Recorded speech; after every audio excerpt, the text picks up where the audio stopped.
செயலை விதையுங்கள், பழக்கம் உருவாகும். குணத்தை விதையுங்கள், உங்கள் எதிர்காலம் உருவாகும். உங்கள் அனைவருக்கும் ஸ்நேகிதி சுபா சேனல் சார்பாக ஆத்மார்த்த வணக்கங்கள். இது உங்கள் தோழி சுபலட்சுமி முத்துக்குமரன். குழந்தைகளுக்கான கதைகள் சொல்லிட்டு வரோம் இல்லையா, அதுவும் ஸ்பெஷலாக இந்த குழந்தைகள் தினம் வரப்போகிறதுக்காக. அதோட தொடர்ச்சி தான் இந்த பதிவும். இது வரைக்கும் 3 கதைகள் பார்த்துருக்கோம். இன்னும் கொஞ்சம் கதைகள் பார்க்கலாம். ஏன்னா குழந்தைகளுக்கு எவ்வளோ கதை சொன்னாலும் பத்தாது. இன்னும் சொல்லுங்கன்னு கேட்டுக்கிட்டே இருப்பாங்க. நீங்கள் கதை சொல்லும்போது முதல்ல அவங்களுக்கு ஏதாவது கருத்து சொன்னால் அவ்வளவா பிடிக்காது. அவங்களுக்கு கற்பனையான உலகத்தில் நம்ம போய் அவங்க கற்பனைக்குள்ளேயே போய் நம்ம அதில் ஒரு கருத்து சொன்னாதான் ரொம்பவே பிடிக்கும். அந்த மாதிரி கதைகளை கொண்டு போய் அவங்கள ஆச்சரியப்பட வச்சு நம்மளோட பயணிக்க வச்சு நம்ம சொல்கிற கருத்தை ஏற்றுக்க வைக்கிறதா நம்மளோட திறமை. பெற்றோர்களுக்கு கண்டிப்பாக இந்த திறமை ரொம்ப முக்கியம். அப்போ தான் எந்த குழந்தையும் நம்ம சொன்ன பேச்சை கேட்க வைக்க முடியும். வாங்க பதிவுக்குள்ளே போகலாம். இப்போ முதல் கதை, ஒரு அறிவான ஆந்தை. ஒரு வயதான ஆந்தை கருவேல மரத்தில் வாழ்ந்துட்டு வந்துச்சு. ஆந்தை தன்னை சுற்றி நடக்கும் விஷயங்களை ரொம்ப கவனமாக கவனிக்கும். ஒரு நாள் ஒரு சின்ன பையன் ஒரு வயதான மனிதனுக்கு ஒரு கனமான கூடையை எடுத்து செல்வதை பார்த்தான். இன்னொரு நாள் ஒரு சிறுமி தன் தாயிடம் கத்தி கொண்டிருந்த பார்த்துச்சு அந்த ஆந்தை. இந்த விஷயங்கள்லாம் கவனிக்க தொடங்கினோன்னே அந்த ஆந்தை அப்படியே அமைதியாயிருச்சு. நாள் போக போக இன்னும் அமைதியாகி அது கேட்குற திறனை அதிகரிச்சுட்டே வந்துச்சு. ஆந்தை மற்றவங்களோட கதைகளையும் உரையாடல்களையும் கேட்டுக்கிட்டே இருந்துச்சு. யானை வேலியை தாண்டின கதையும் அந்த மனுஷன் தன்னோட வாழ்நாளில் எந்த தவறும் செய்யலை அப்படின்னு பேசுகிற உரையாடலையும் கேட்டுச்சு. வயதான ஆந்தை மக்களுக்கு நடந்ததை கண்டு அவங்கள பேசுறதையும் கேட்டுட்டே இருந்துச்சு. சில நல்லவர்களாகவும் சில கெட்டவர்களாகவும் மாறியதை தன்னோட வாழ்க்கையில் அது பார்த்துச்சு. மற்றவங்கள கவனிக்கிறது மூலமாக கருவேல மரத்தில் உள்ள ஆந்தை ஒவ்வொரு நாளும் புத்திசாலித்தனமாக மாறிட்டு வந்துச்சு. இது இந்த ஆந்தையோட ஒரு குணாதிசயம். இது கதை மாதிரி இல்லாமல் ஒரு தொகுப்பு மாதிரி இருக்கு இல்லையா? இதுலேருந்து நாம் கற்றுக் கொடுக்க வேண்டியது என்னது குழந்தைங்களுக்கு அப்படின்னா, பார்வையாளராக நாம் இருக்கணும்.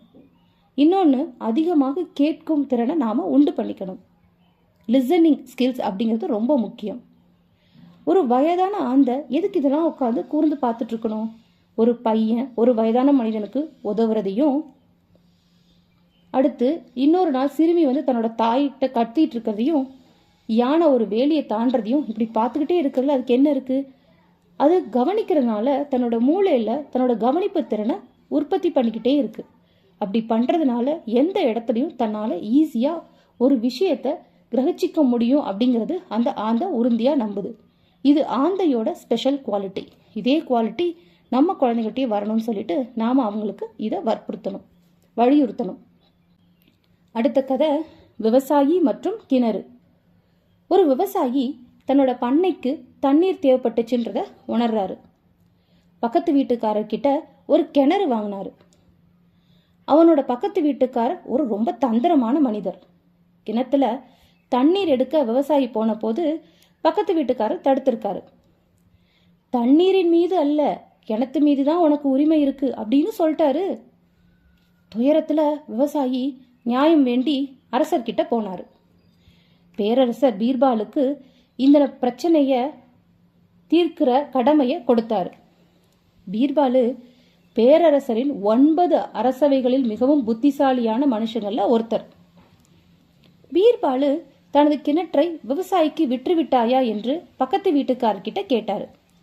பக்கத்து வீட்டுக்காரர் ஒத்துக்கிட்டாரு. ஆமாங்க சாமி, நான் கிணத்தை வித்துட்டேன் அப்படின்னு. ஆனா கிணத்துல உள்ள தண்ணீரை விற்கல சாமி அப்படின்னு சொன்னாரு. அந்த கிணத்தை நீ விவசாயிக்கு வித்திருந்தா கிணற்றில் இருந்த தண்ணீரை எடுக்க வேண்டும் அல்லது அந்த தண்ணீருக்கு வாடகை கொடுக்க வேண்டும் அப்படின்னு பீர்பாலு சொன்னாரு. இப்போ அந்த பக்கத்து வீட்டுக்காரன் மாட்டிக்கிட்டான். ஏன்னா கிணத்தை வித்துட்டதா சொன்னான், ஆனா அதுல இருந்து தண்ணி எடுக்கக்கூடாதுன்னு சொல்றான். இப்போ அந்த தண்ணியை அவங்க சேமிச்சிருக்கான்ல, அந்த சேமிச்சிருக்கிறதுக்குரிய வாடகையை கண்டிப்பா நீ கொடுக்கணும், அதுவும் இந்த விவசாயிகிட்ட நீ கொடுக்கணும்னு சொன்ன உடனே அவனுக்கு என்ன பண்ணுறதுனே தெரில. பக்கத்து வீட்டுக்காரனுக்கு தன்னோட திட்டம் தோல்வி அடைந்து உணர்ந்த அந்த பக்கத்து வீட்டுக்காரன் மன்னிப்பு கேட்டுட்டு அவனோட வீட்டுக்கு போயிட்டான். எவ்வளோ தந்திரமான ஆள் இல்லை இந்த பக்கத்து வீட்டுக்காரன். கிணத்தை வித்துட்டதா சொல்லி விவசாயி ஏமாத்திட்டு தண்ணி எடுக்கக்கூடாதுன்னு சொன்னால் நம்ம தண்ணி நம்ம உபயோகப்படுத்திட்டு அவங்ககிட்ட தண்ணி எடுத்தா காசு வாங்கலாம்னு நினச்சான். ஆனால் அதவே பீர்பால் வேற மாதிரி சொல்லி விவசாயிக்கு நியாயம் வாங்கி கொடுத்தாரு. இந்த கதையிலேருந்து நாம் தெரிஞ்சுக்கிறது என்னென்னா, ஏமாற்றினால் உங்களுக்கு எதுவுமே கிடைக்காது.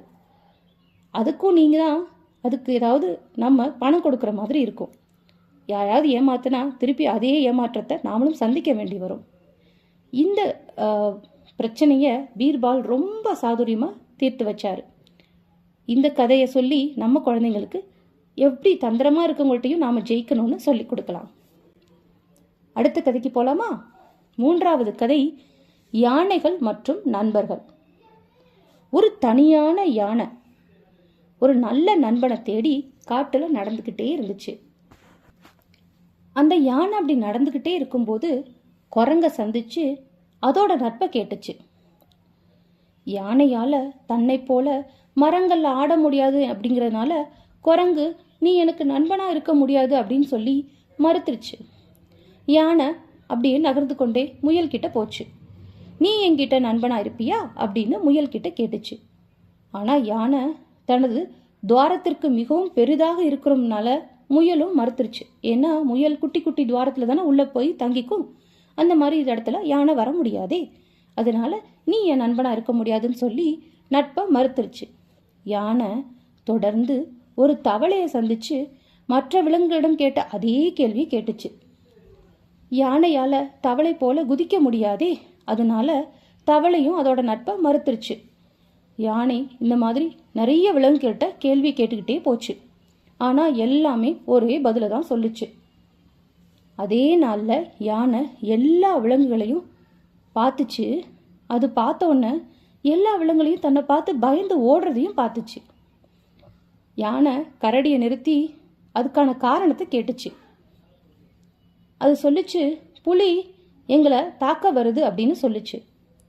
யானை அனைத்து விலங்குகளையும் தாக்குவதை நிறுத்துமாறு புலிக்கிட்ட போய் ரொம்ப பணிவாக கேட்டுச்சு. ஆனால் புலி அது சொல்கிறத கேட்குறதா இல்லை.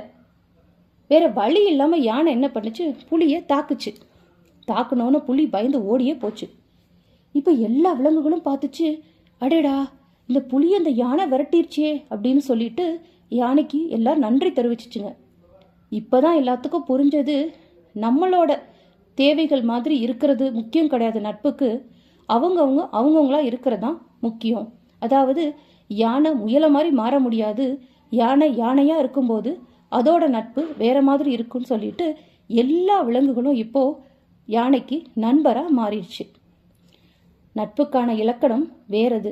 அது புரியாம எல்லாரும் நம்மள மாதிரியே இருக்குன்னு நினைக்கிறது எவ்வளோ பெரிய முட்டாள்தனம். இந்த கதை அதை தான் உணர்த்துது. நண்பர்கள் எந்த அளவிலும் எந்த வடிவத்திலும் இருக்கலாம். எல்லாரும் நம்மளை நண்பராக ஏற்றுக்கிறதுக்கு நம்மளோட மனசு தான் முக்கியம். இந்த கதை உங்களுக்கு பிடிச்சிருக்கும்னு நம்புகிறோம். இந்த குழந்தைகள் தினத்தை கொண்டாடுறதுக்கு இந்த மாதிரி சின்ன சின்ன கதைகளோட உங்கள் குழந்தைகளை குதூகலப்படுத்துங்க. இந்த பதிவு உங்களுக்கு பிடிச்சிருக்கும்னு நம்புகிறோம். இத்துடன் விடைபெறுவது உங்கள் தோழி சுபலட்சுமி முத்துக்குமரன்.